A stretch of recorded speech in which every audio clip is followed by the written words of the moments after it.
attacked, but I remember anger, and I was so furious about it, and it sort of lurked for many years. Breaking. William seizes the Queen's hidden estates. What Camilla's family did next shocked Ucoke.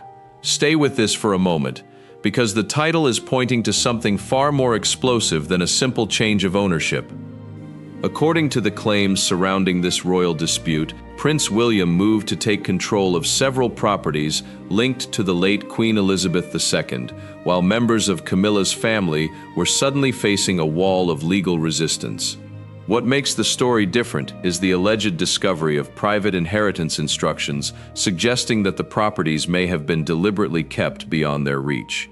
And just when the family believed the fight was about land, the paperwork allegedly revealed something much deeper. The scene was already tense. Behind the public ceremony, lawyers were reportedly examining property transfers, advisors were checking old records, and the question hanging over the palace was brutally simple: who actually had the right to control these estates? William's position appeared increasingly firm.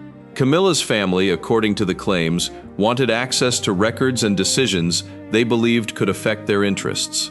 But the alleged papers at the center of the dispute pointed in another direction.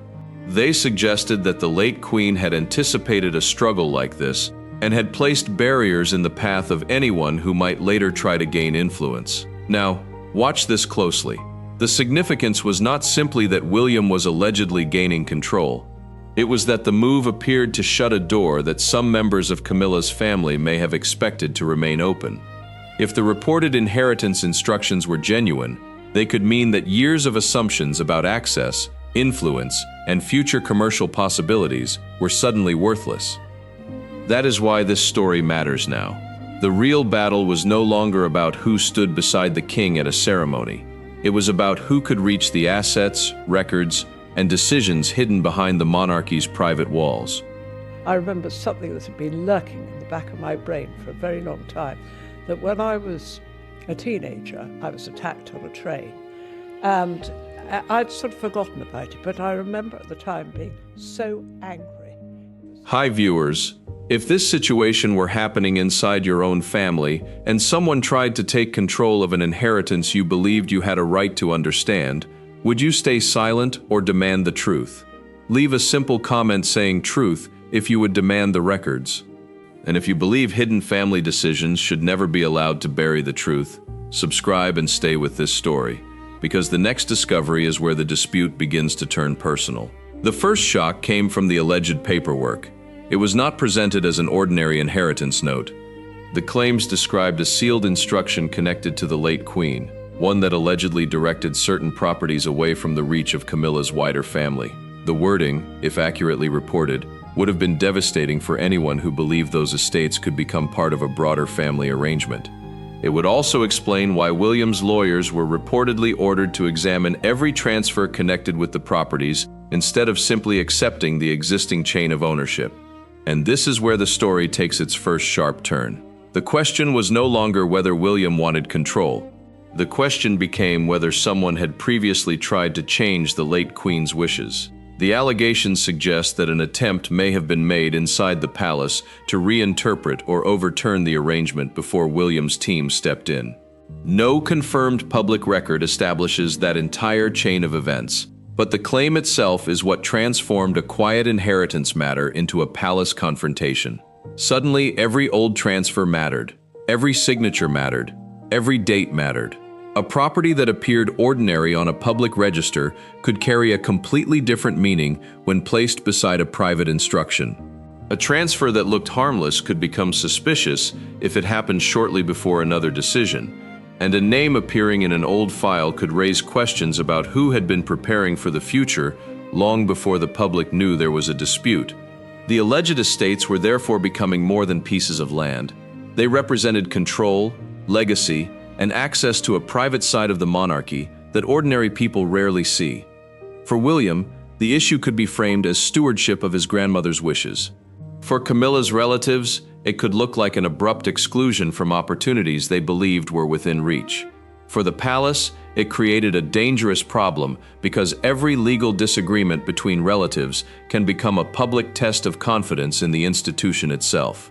Boy, man, attacked me, and I did fight back, and I got off. I remember getting off the train, and my mother looking at me and saying, you know, why's your hair standing on end? Then came the pressure over the records. According to the story circulating around the dispute, representatives connected to Camilla's family sought greater access to documents that could clarify how the estates had been handled. William's side reportedly resisted, insisting that the relevant records needed to be examined under tighter control.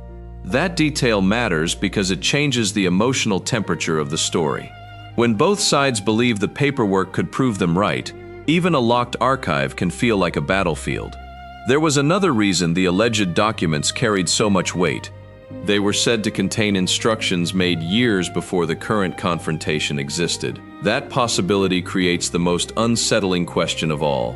If the late queen really had arranged the properties in a way that protected them from later interference, then William's move was not necessarily the beginning of the conflict. It may have been the moment an older plan finally became visible, and that possibility would explain the sudden urgency. A hidden arrangement can remain invisible for years when nobody challenges it. But once a successor asks for the original records, the entire structure can begin to unravel.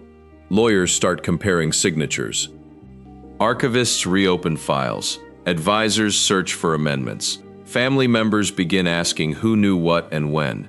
What looked like a routine inheritance suddenly becomes a hunt for the one document that could settle the argument. The pressure was therefore building before the public saw anything dramatic. The ceremony, the formal smiles, the arranged seating, all of it could continue while another contest unfolded away from cameras. William did not need to raise his voice. If the alleged legal protections were real, the paperwork could do the speaking for him. That is what makes the title so important. William seizes the Queen's hidden estates suggests a power grab. But the deeper claim is more complicated. The estates may have been protected long before William ever needed to defend them, and if that is true, then the real shock is that someone may have tried to get around the Queen's instructions before he did. For Camilla's family, that possibility would have changed everything. A disagreement can be negotiated, a disputed interpretation can be challenged, but a clear instruction from the late monarch, backed by legal protections, would leave far less room to maneuver. The family would need to find something else, another document, another transfer, another legal opening that could weaken William's position. And somewhere inside that search, according to the claims behind this story, investigators encountered the detail that would push the dispute beyond inheritance and into something much more uncomfortable. And that was why the palace could not afford to treat the dispute as a family quarrel. Once questions about hidden inheritance instructions entered the conversation, every person connected to the properties became part of a larger puzzle. The issue was who expected what after the Queen's death. It was whether private decisions made during her lifetime had been challenged afterward, and whether those challenges had gone unnoticed until William's team began pulling the records apart. That was the point where the atmosphere inside the palace reportedly changed all at once. The next question was not who owned the estates, it was who had been preparing to profit from them. If you think the first part of this story is disturbing, do not look away now. Stay with it, because the next part gets worse. The hidden records become far more revealing, and the people caught inside them may have more to lose than anyone first imagined. The document had raised the question, but the archive raised something far more dangerous. Who had known about it before William ever saw it? Okay, stay with this, because the next stage of the dispute shifts away from the public ceremony and into the records room. According to the claims surrounding the estates, Princess Anne became involved in examining old property files that could determine whether the late Queen's instructions had been followed. The importance of her role was not ceremonial, it was investigative. If the records contained an overlooked restriction, William's position could become almost impossible to challenge. The alleged search focused on historic registers, transfer papers, trust documents, and older correspondence connected to properties described in the dispute as Cedar Estate and other private holdings. These names matter because the argument was no longer about a single house. The wider claim involved several properties whose control could carry substantial financial and symbolic value. Every document had to be checked against the next. A missing page could change the meaning of an entire transfer. That was where the alleged discovery of Appendix R3 became significant. The document was described as a 2021 instruction bearing Queen Elizabeth II's signature. Its reported wording treated one of the disputed properties as a protected crown holding rather than an ordinary family asset. If authentic and legally effective, that distinction would have serious consequences. A family member could not simply assume that proximity to the monarch created a right to administer the property. The alleged instruction also raised another issue. It reportedly restricted administrative influence from people who entered the family through marriage after a specified date. That detail would matter enormously to anyone trying to establish a long-term role in the management of the estates. It would mean that family connection and legal authority were two very different things. But there was a problem. A document can exist without automatically settling a dispute. Its wording, execution, legal status, later amendments, and relationship to other instruments all have to be established. That is why the reported review became so important. The question was not simply whether a piece of paper existed. The question was whether that paper could survive scrutiny. And this is where the story becomes uncomfortable for both sides. That's the bit that excites me, is the idea of being able to bring some change. Not overly radical change. We've heard William talk in the past, haven't we, about wanting to do royal with a small r. That phrase about revolution or evolution, it sounded like he wants a bit of a revolution. If William's advisors accepted the document too quickly, they risked relying on something that could later be challenged. If Camilla's representatives dismissed it too quickly, they risked overlooking the strongest evidence supporting William's position. Neither side could afford to guess. Princess Anne, according to the account, approached the records with exactly that caution. The alleged archive review involved older ledgers and property registers, with particular attention paid to dates.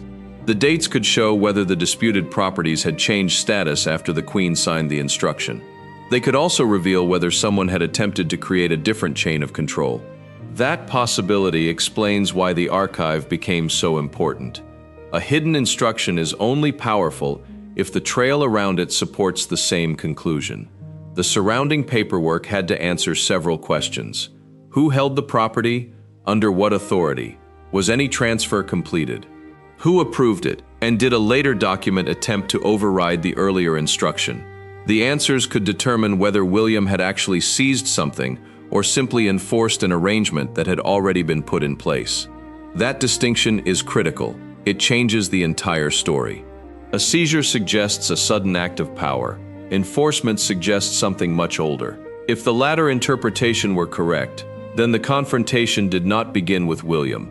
It began when someone allegedly tried to move around protections established before his control became relevant. The reported search also placed attention on security and access. Once lawyers begin examining sensitive inheritance records, access becomes a practical issue. Who is allowed to see the originals? Who can copy them? Who can communicate their contents? And who decides which advisors are permitted inside the archive?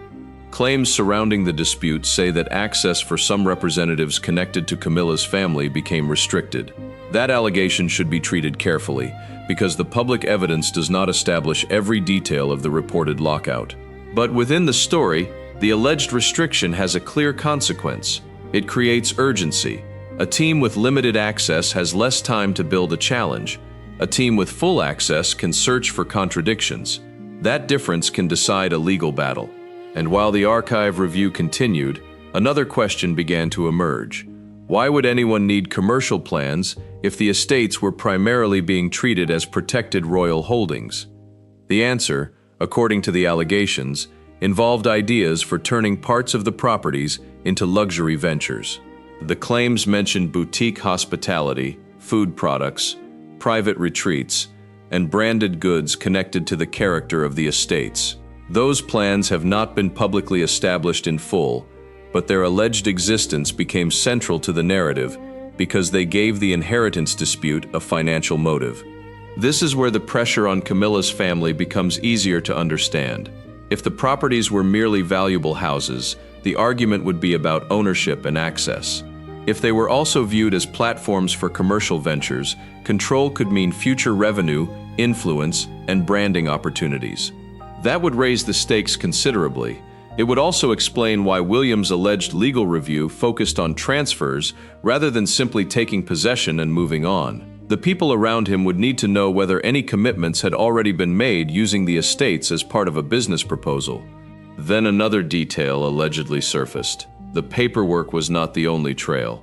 There were references to corporate structures outside Britain, including a Luxembourg connection that would later become one of the most important parts of the dispute. At this stage, however, the name meant little on its own. A foreign registration was not proof of wrongdoing. Companies use international structures for many legitimate reasons, but timing can change the meaning of a record. If a company appeared shortly before a major royal transition, and if its stated interests overlapped with disputed properties, investigators would naturally want to know why. That question was still unanswered when the archive review produced another clue. The clue did not come from a senior lawyer. It did not come from a palace official. It came from a younger member of the family, whose involvement would soon change the direction of the entire investigation. And before that discovery became public, the people examining the estates were still looking at the same basic question. Had someone merely imagined a business opportunity, or had preparations already begun? That distinction would become explosive. Because once the corporate records were examined beside the royal property files, a pattern allegedly began to appear. One record alone meant almost nothing. Two could be coincidence. But several records pointing toward the same assets would demand a much closer look. That was the point when the dispute stopped being only about inheritance. It became a question of preparation. Someone may have been preparing for access to the estates before the wider family understood that access could be challenged. Someone may have been thinking about commercial value while others were still thinking about succession. And if those preparations existed, the timing mattered more than almost anything else. The late Queen's alleged instruction now had a new significance. It was no longer simply a barrier around property. It could become the line separating royal stewardship from private ambition. The significance of that connection was not that a company existed. It was that the alleged records could show whether private planning had started before anyone publicly challenged William's authority. That is a very different allegation, and it is precisely why investigators would have reason to compare corporate filings with property records line by line. The closer the dates matched, the harder it would be to dismiss the connection as random. For William's side, that comparison could provide the missing context. For Camilla's family, it could become a serious threat. Any legitimate venture would need clear authority, documented permissions, and a defensible explanation for its use of royal associations. Without those things, even an ambitious plan could collapse under scrutiny before it ever reached the public. And the person who reportedly found the next piece of that puzzle was about to step into the center of the story. The stakes were rising fast. That is why the next discovery mattered so much. A name began appearing where it was least expected, and once that name was connected to a company record, a royal symbol, and an alleged plan involving the estates, the palace had a much bigger problem than a family argument. If you believe the Queen's wishes should be protected from anyone trying to turn royal legacy into personal advantage, do not scroll away or stay silent. Like this video, share it, and subscribe, because the next part follows the paper trail to the person whose name could make this entire dispute far more serious. The name was already there when the screen changed. Lady Louise Windsor was reportedly reviewing corporate records when one entry caught her attention. It was not the size of the company that mattered. It was the timing, the ownership trail, and the alleged connection to properties now at the center of the royal inheritance dispute. What looked like another ordinary registration suddenly appeared to deserve a second look. Okay, stay with this, because this is where the story moves from disputed inheritance papers to an alleged commercial trail. The company at the center of the claim was reportedly registered in Luxembourg under the name Hill and Crown Limited. The allegation is that Tom Parker Bowles was connected to the company as a director. None of that, by itself, proves wrongdoing. The question was what the company was allegedly preparing to do. Louise reportedly began comparing the company records with information linked to the estates.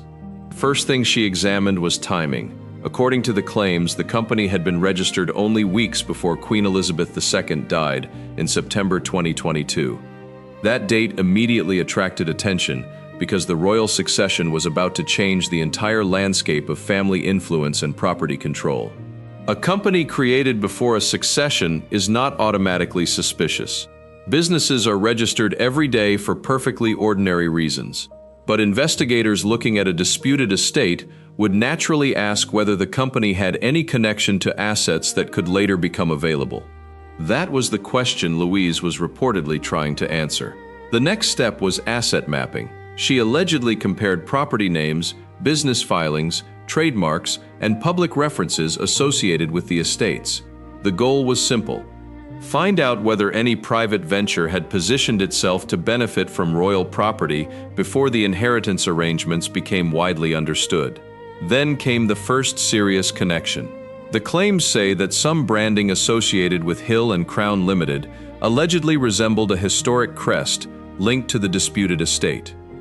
That detail mattered because royal insignia is not ordinary decoration. A crest can carry identity, authority, and commercial value. If a private company used imagery associated with a royal property without permission, the question would move from business planning to possible intellectual property and reputational concerns. But again, a resemblance alone proves nothing. Louise reportedly went further. She examined the files behind the images. According to the account, the digital metadata attached to certain design materials contained information about when the files were created, modified, and stored. Metadata can be incomplete or altered, so it cannot automatically establish who created a document, yet it can provide investigators with leads that are worth checking. The alleged metadata pointed toward a private server connected to an internal team associated with Camilla. That was the moment the investigation reportedly became much more sensitive. If the connection were accurate, it could suggest that the branding had passed through people close to the royal household before appearing in a commercial context. That still left a crucial question unanswered. Who authorized it? The difference between unauthorized use and legitimate preparation could determine everything. A business proposal might contain placeholder designs. A consultant might have prepared materials without final approval. A designer might have used an old crest simply as inspiration. The evidence would have to establish intent before anyone could make a serious accusation. According to the story, however, Louise continued tracing the material instead of drawing conclusions from one file. She reportedly compared versions of the designs and examined the dates attached to them. The investigation allegedly found references to products such as luxury food items, wine, and honey that were intended to carry a royal association.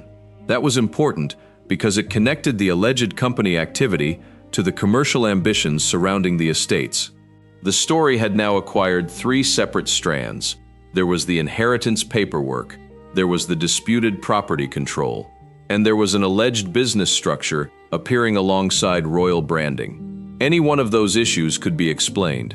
Together, they demanded closer examination. This was also the point where Tom Parker Bowles became central to the narrative. The claims surrounding the dispute portray him as someone interested in building luxury food and hospitality ventures linked to the character of royal property. Those allegations should not be treated as established fact without documentary confirmation. But within the reported account, his name appeared repeatedly enough to attract the attention of the investigators.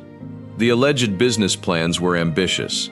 They reportedly included premium food products, private hospitality concepts, and branding designed to evoke the estates themselves. If such plans existed without the necessary permissions, they could create a direct conflict with William's emerging control. And then the investigation allegedly found something even more uncomfortable. The royal crest was not simply appearing on an internal presentation. It was reportedly being prepared for commercial use. That distinction changed the stakes. A private proposal can remain a proposal. A commercial product can enter the marketplace. Once a royal symbol is placed on packaging, promotional material, or merchandise, the potential consequences become much larger. Louise reportedly assembled the material into a single evidence file. The file was said to contain corporate registrations, design records, property references, and a timeline showing when each item appeared. The purpose was not to create headlines. It was to establish whether the separate pieces could legitimately be connected. When Princess Anne was allegedly shown the findings, the atmosphere inside the investigation changed. The reported reaction was not one of celebration, it was caution. Anne understood that an accusation involving a member of the extended royal family could become explosive if released without solid evidence. She therefore reportedly focused on verification. Each company record had to be checked. Each property reference had to be matched. Each design had to be examined. The strongest claim would be useless if one critical document could not withstand scrutiny. That caution is important because it separates a palace investigation from internet gossip. The public may see a dramatic headline. Legal advisors have to see evidence. According to the claims, Anne eventually passed the compiled material to William. His position now looked very different. He was no longer dealing only with people asking for access to inherited property. He was allegedly looking at evidence that private commercial interests might have been developing around those same properties. That created a new legal question. Had anyone already made commitments involving the estates? If the answer were yes, William would need to know who had made them, under what authority, and whether those commitments could survive the Queen's alleged restrictions. The timing became critical again. If the business preparations had started before William's control was finalized, those involved might argue that they were acting on expectations that had existed for years. William's side could respond that expectations were not the same as legal rights. That distinction could determine the outcome. Meanwhile, the pressure on Camilla's family was reportedly increasing. Any attempt to challenge William now had to account for the corporate records as well as the inheritance documents. The argument had become harder to contain because it involved potential financial interests, not simply family access. And there was another problem. The alleged investigation had produced a timeline. The company existed, the property plans allegedly existed, the branding allegedly existed, the disputed inheritance papers existed. The unanswered question was whether those pieces were connected by design or merely by coincidence. That question was about to reach the king. By this stage, the palace could no longer treat the matter as a private disagreement between relatives. If the allegations were wrong, they needed to be disproved. If parts of them were accurate, the consequences could be serious.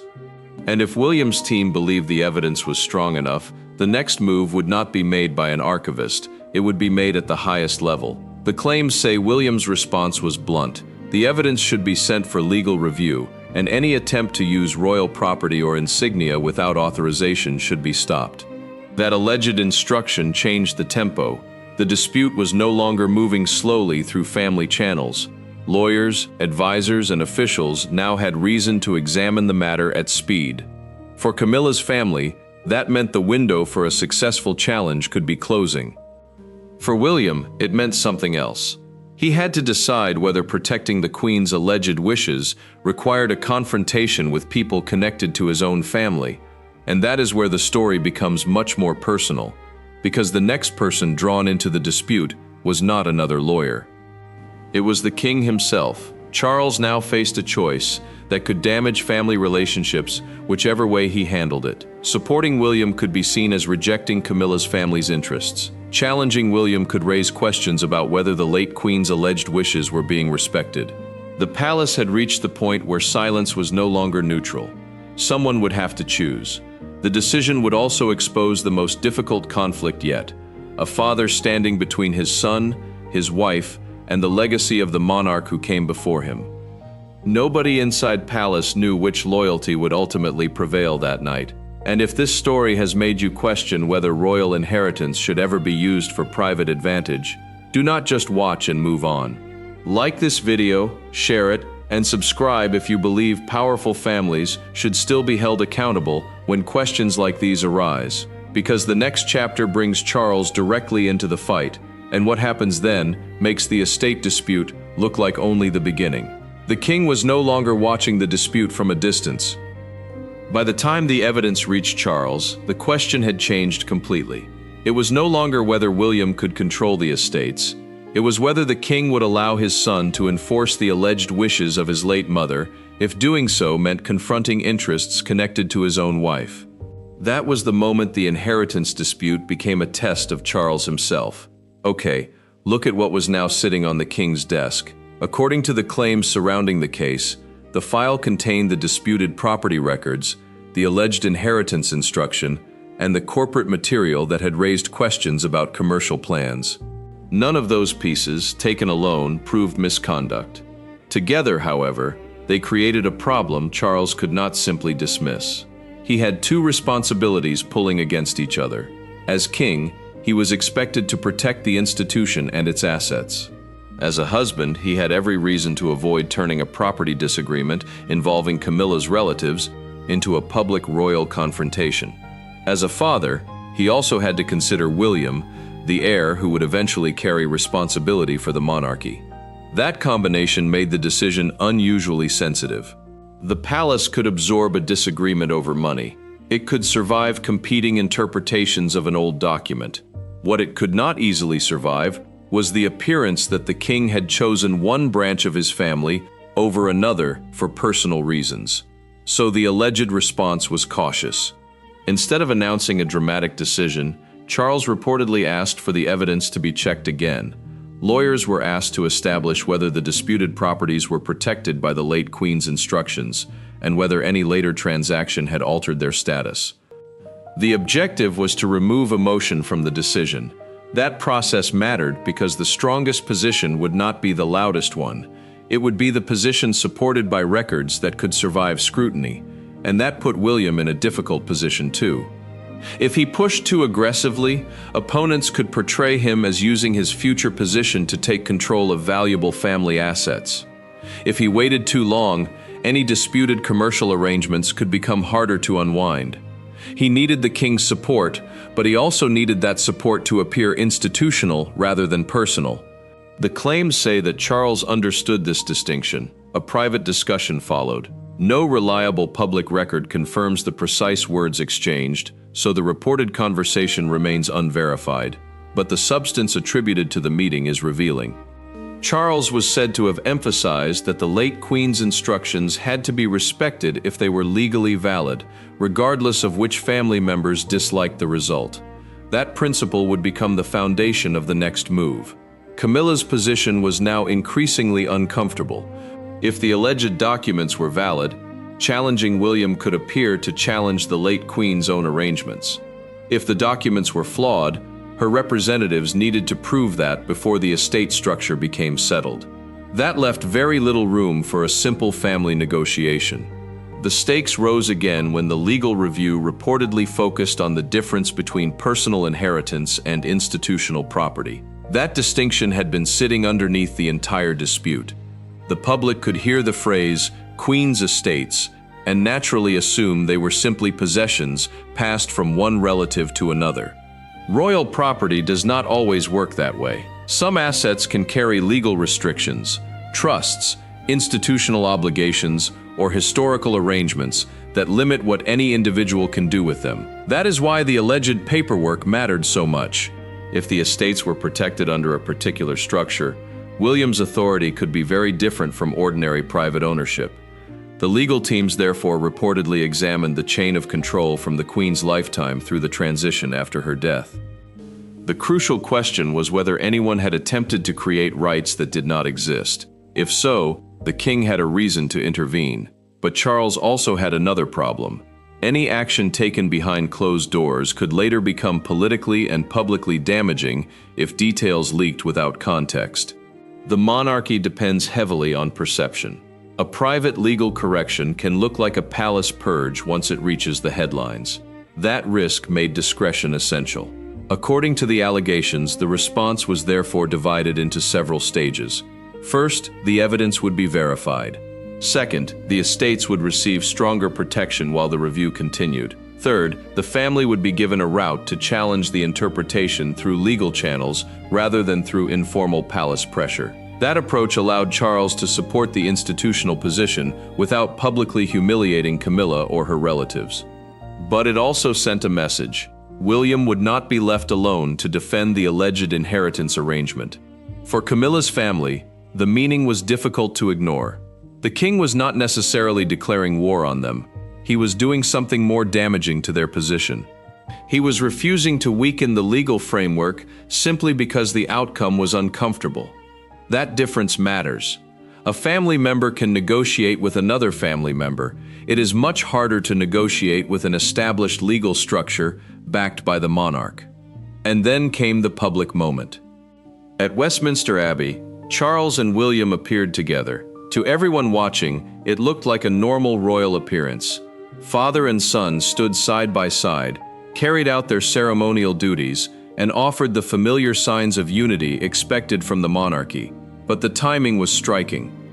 The public appearance came after the alleged legal review had reached its most sensitive stage. That meant every gesture could be interpreted differently. A smile could look like reassurance. A conversation could look like coordination. Standing together could look like a quiet statement of support. No gesture can prove what was decided in private, but the symbolism was powerful. Charles did not publicly distance himself from William. He did not signal that the heir had acted improperly. Instead, the two men appeared together as though the dispute had not weakened their relationship. That image mattered because the estates were ultimately tied to the future of the crown. William was not simply fighting for a collection of properties. If the claims were correct, he was beginning to establish the habits of stewardship that would define his future reign. He would have to decide which assets should remain protected, which could be commercialized, and which parts of the Queen's legacy should never be treated as ordinary family wealth. Charles had already lived through decades of complicated royal expectations. He knew that every private decision could become a public symbol.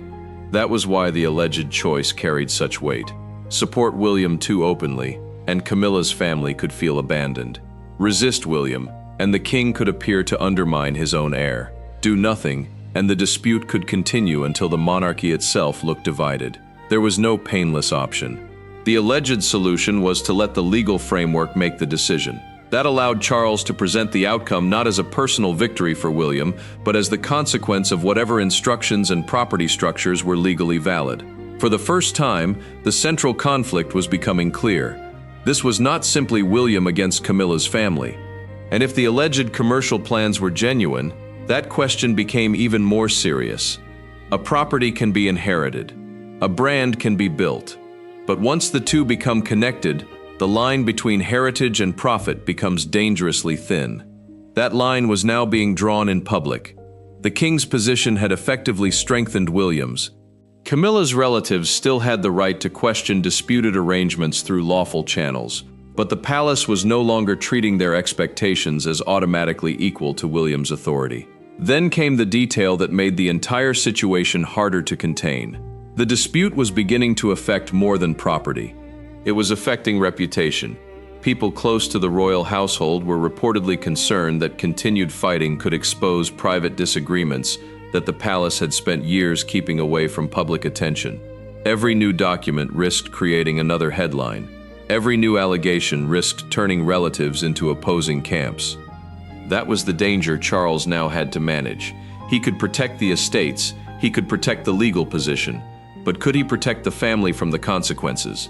That question would soon be answered in the most public place possible, because the next stage would not take place inside an archive or behind a closed palace door. It would unfold where cameras were already waiting, where every expression could be examined, and where a single appearance beside William could send a message far louder than any private letter. And if you think the king standing behind the future heir was already a powerful statement, do not look away now. Share this story, subscribe, and stay with it, because the next part reveals what this alleged victory meant for the estates, for Camilla's family, and for the future balance of power inside the Windsor family. The important question was no longer who had won the argument. It was what William would do with the victory. Okay, stay with this, because the final stage of the dispute brings the entire story back to the estates themselves. According to the claims surrounding the case, the legal pressure had already changed who could influence the properties. while the public appearance of Charles and William suggested that the future king was no longer standing alone. The alleged struggle had moved from hidden papers to a larger question of royal authority. The estates now represented something bigger than inheritance. They had become a test of whether private family expectations could survive when they collided with the institutional responsibilities of the monarchy. If the reported restrictions were valid, William's position was not simply stronger because he wanted it to be. It was stronger because the structure surrounding the properties allegedly left very little room for anyone else to control them. That distinction is the key to understanding the ending. Camilla's family could still question documents and seek legal advice, but access was not the same as authority. Being connected to the royal family did not automatically create a right to manage property protected by a separate legal arrangement. The alleged commercial plans made that boundary even more important. If private ventures had been prepared around the estates, William's responsibility would not have been limited to deciding who could enter them. He would also have had to consider how their names, imagery, land, and historical associations were used. That is why the corporate trail became such a damaging part of the story. The allegations suggested that plans involving luxury food, hospitality, and royal branding had developed before the dispute became public. Whether every detail can ultimately be verified is another matter.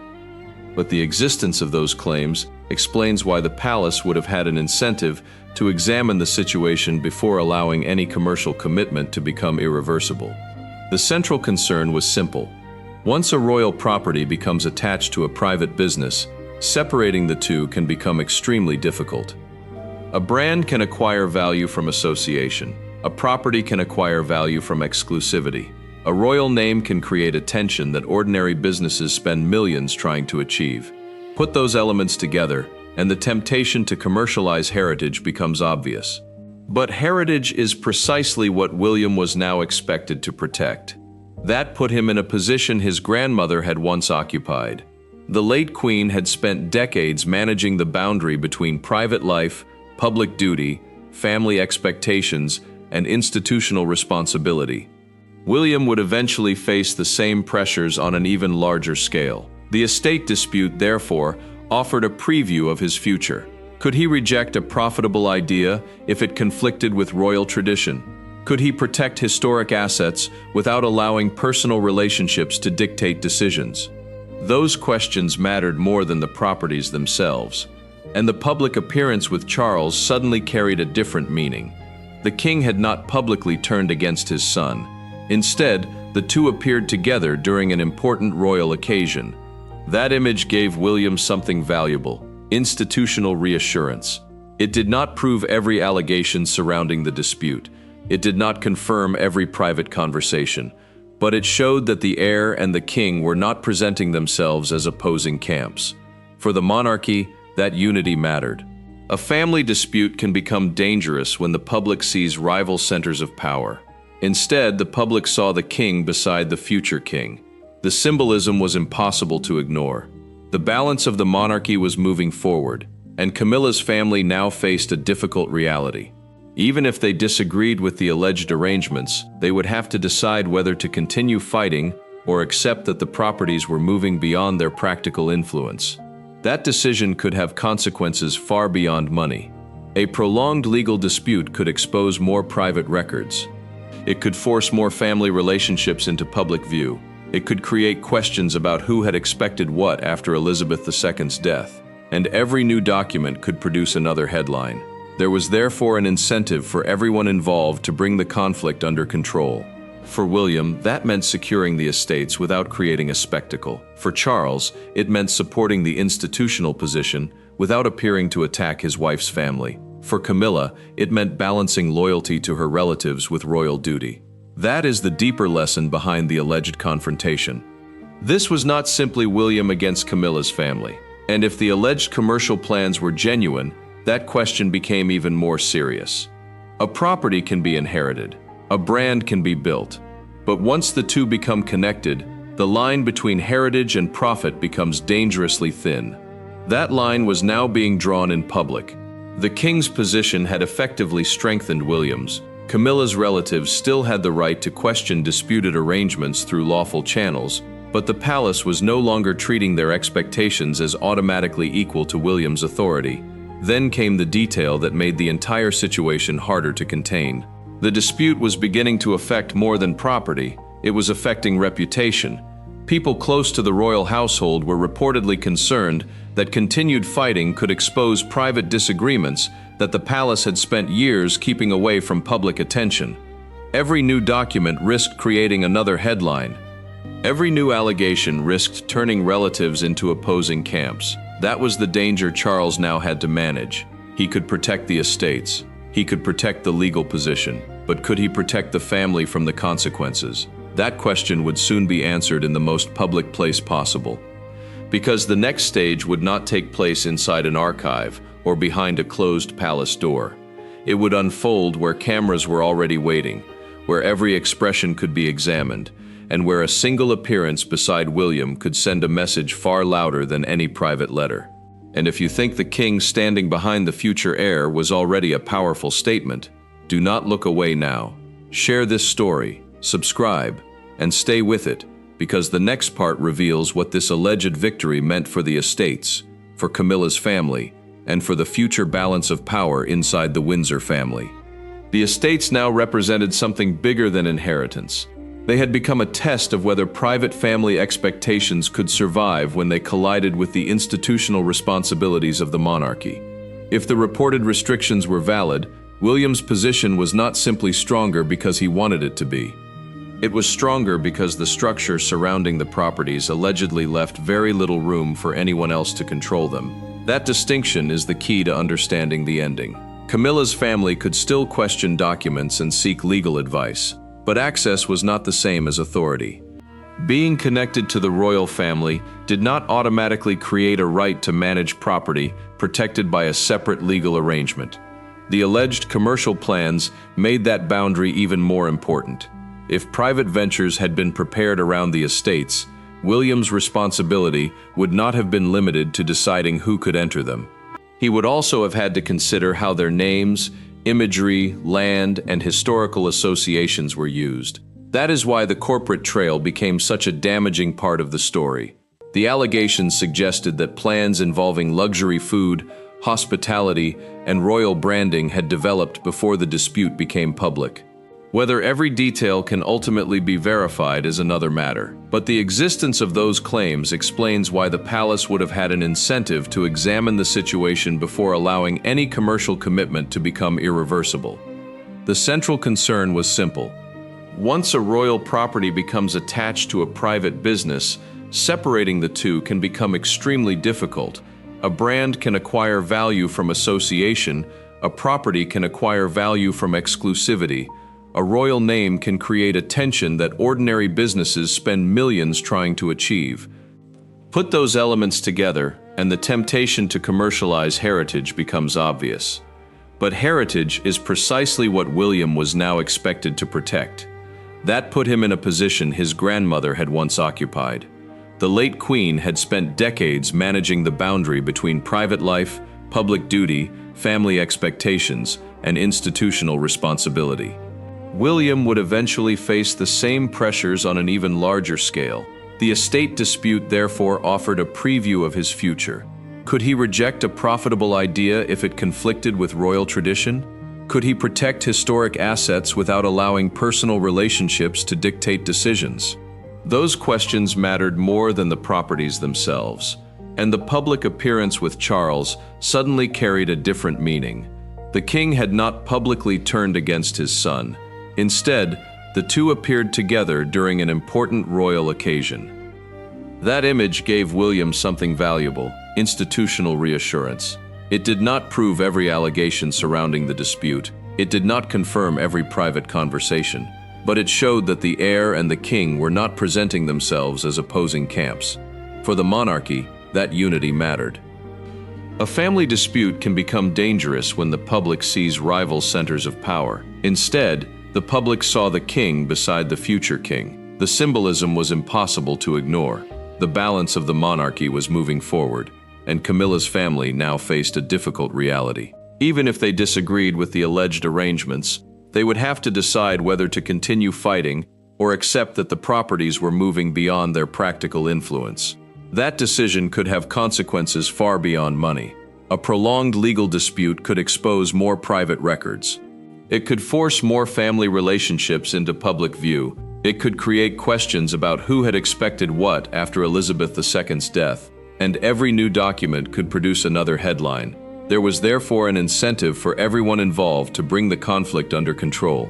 For William, that meant securing the estates without creating a spectacle. For Charles, it meant supporting the institutional position without appearing to attack his wife's family. For Camilla, it meant balancing loyalty to her relatives with royal duty. That is the deeper lesson behind the alleged confrontation. This was not simply William against Camilla's family. And if the alleged commercial plans were genuine, that question became even more serious. A property can be inherited. A brand can be built. But once the two become connected, the line between heritage and profit becomes dangerously thin. That line was now being drawn in public. The king's position had effectively strengthened William's. Camilla's relatives still had the right to question disputed arrangements through lawful channels, but the palace was no longer treating their expectations as automatically equal to William's authority. Then came the detail that made the entire situation harder to contain. The dispute was beginning to affect more than property. It was affecting reputation. People close to the royal household were reportedly concerned that continued fighting could expose private disagreements that the palace had spent years keeping away from public attention. Every new document risked creating another headline. Every new allegation risked turning relatives into opposing camps. That was the danger Charles now had to manage. He could protect the estates. He could protect the legal position. But could he protect the family from the consequences? That question would soon be answered in the most public place possible. Because the next stage would not take place inside an archive or behind a closed palace door. It would unfold where cameras were already waiting, where every expression could be examined, and where a single appearance beside William could send a message far louder than any private letter. And if you think the king standing behind the future heir was already a powerful statement, do not look away now. Share this story, subscribe, and stay with it, because the next part reveals what this alleged victory meant for the estates, for Camilla's family, and for the future balance of power inside the Windsor family.